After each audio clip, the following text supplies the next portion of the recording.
Now, before we get back to work on our stories, I want to talk about something called dialogue.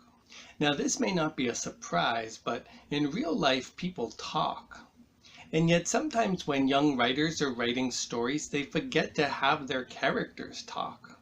Instead, they'll have all narration, like Joe did this, and the police did this, and the police bird did this, but without ever saying, like, what did Joe say, and what did the police say back to him?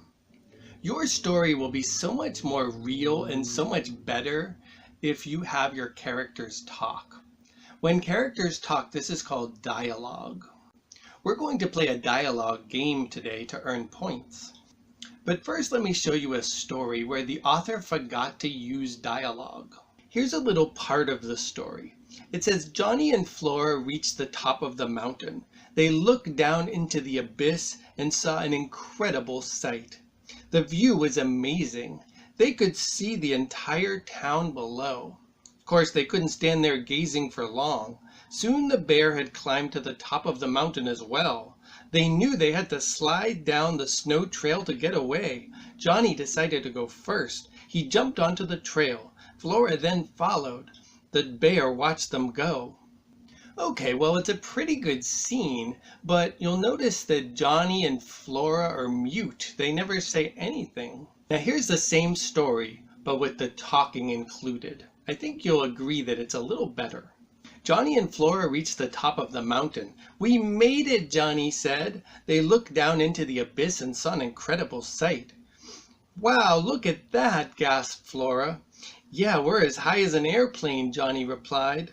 They could see the entire town below. Look, there's our house, Flora said.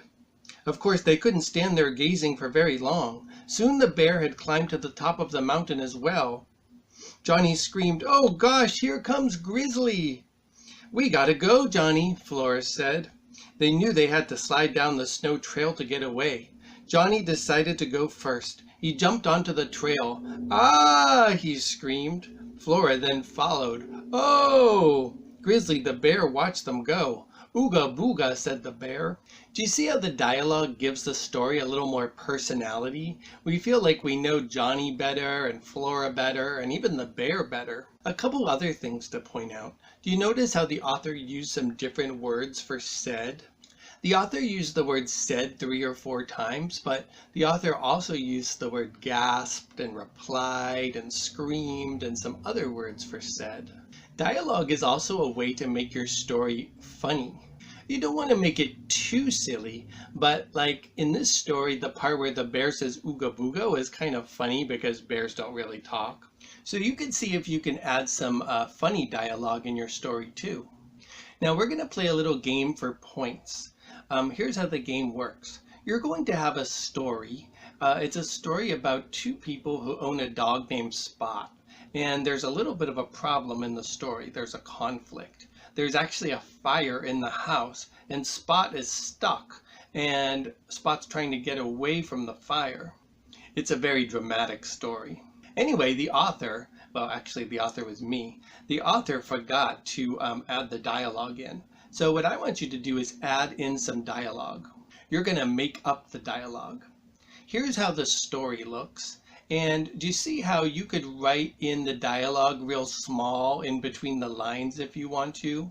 You could also, if you prefer, put the dialogue on the back. So you could just write like a little number 1, and then on the back you could put 1 and then write the dialogue that would go in that part of the story. Your teacher is going to assign you a partner for this game, and you and your partner can earn a lot of points. We're giving out 1 point for each sentence of dialogue, and you can write up to 7 sentences. So you could earn 7 points, 1 point for each new piece of dialogue that you add. Plus, there's a bonus. If your teacher feels that one of your pieces of dialogue was really funny or really interesting, your teacher can actually give 2 points for that sentence. In most cases, your teacher will just give 1 point, but if there's an extra special sentence where you did a really good job of making it interesting or funny, your teacher will give an extra point. You're going to have just 5 minutes to add in all of those pieces of dialogue. Remember, you can do up to 7 pieces of dialogue that you add to the story. You can't start until your teacher says go. So we're going to do 3 steps. First, your teacher is going to assign the partners. The teacher gets to decide on the partners for this. One person might have to work alone if you have an odd number of people. Then your teacher is going to pass out the story and let you read it over for a couple of minutes before everybody starts. Make sure not to start early. Then when everyone's ready, your teacher will press play and the timer will count down the 5 minutes that you have to add in 7 pieces of dialogue. Last, your teacher will collect the worksheets, and while you're working on your story, your teacher will add up all those points that you earned. Okay, so good luck. I can't wait to see what dialogue you add for your story about Spot, the poor dog who gets stuck. You can put me on pause now as you get ready for the game, and then hit play once you're ready, and the timer will count down 5 minutes.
Okay, I hope you were able to add in some funny and interesting dialogue to the story about Spot.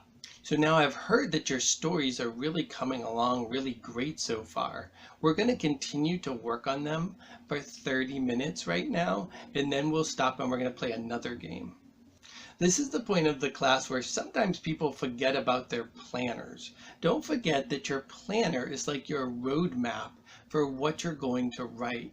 After you do part one and part two, where you're introducing your setting and your character, then you're going to do part three, where you introduce your conflict, and then part four, and then part five. Remember, for each part, you should write a lot, and don't forget to add in that dialogue. Okay, let's set the timer for 30 minutes. Don't forget to earn points for working hard, and let's begin.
Okay, thanks for coming back. We're going to play a game called Writing Toss in a minute. It's a really fun game.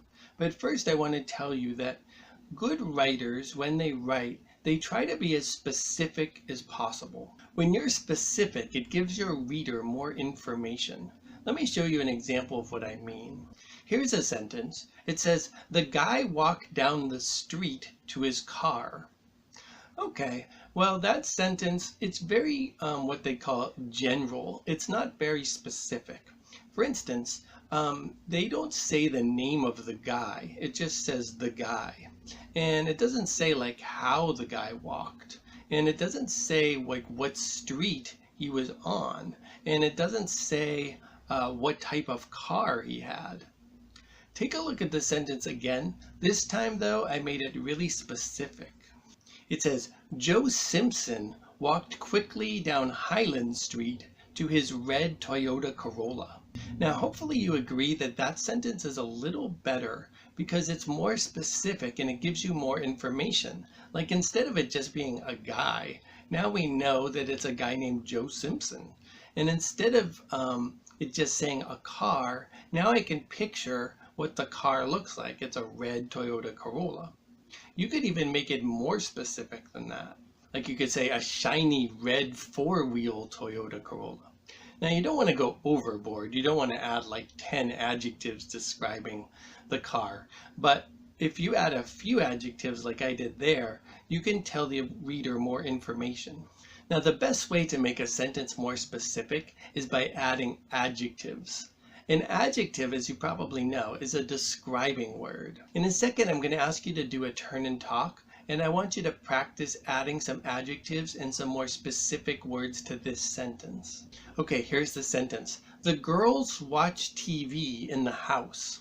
That's a very general sentence. Let's put up a minute, and with a partner, you're going to turn and talk and try to make it more specific. Ready? Let's turn and talk.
All right, so there's a lot of ways you could make this sentence more specific. Like one way is instead of saying the girls, you could actually like name the girls. So maybe like Jen and Marcy watch TV.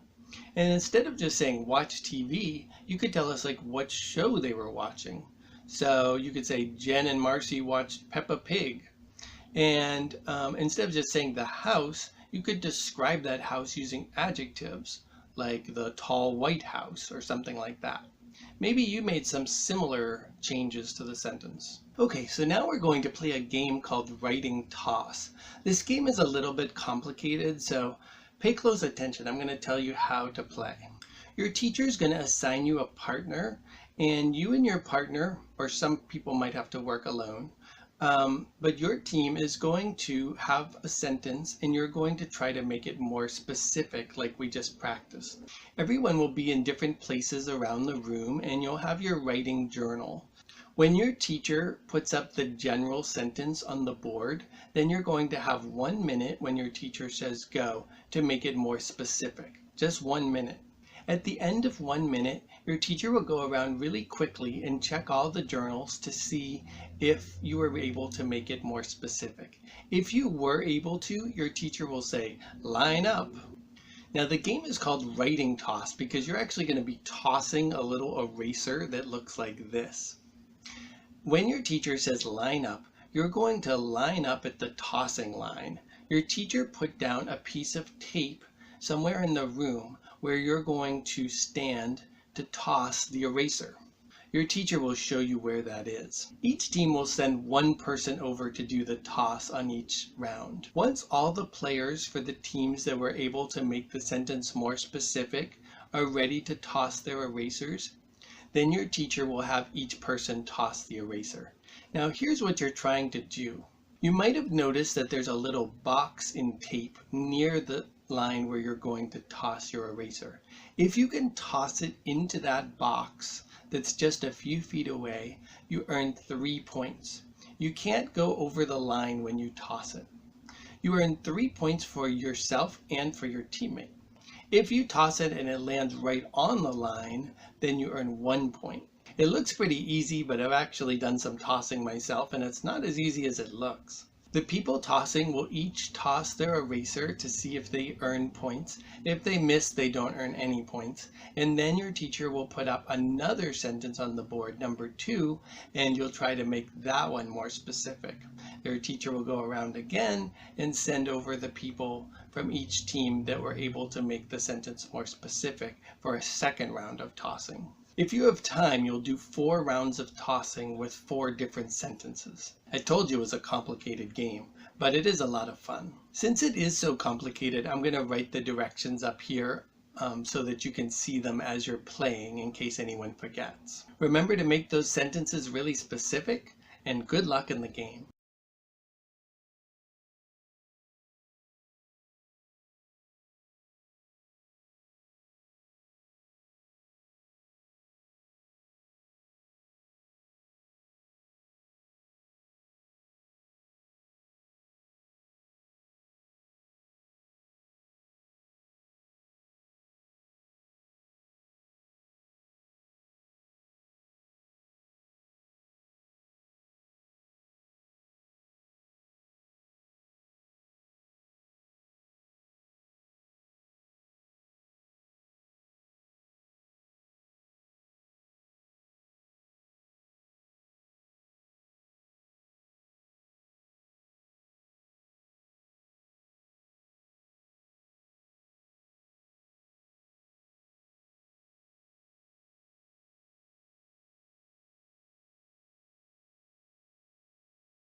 Okay, hope you were able to get some tosses into the box. I told you it's kind of hard to do. We're going to work for the rest of the class on our stories today. Your teacher, though, is going to give you a goal today. Let me tell you how goals work. On your paper, your teacher will mark a place with a little X where your teacher wants you to write to before the end of class today.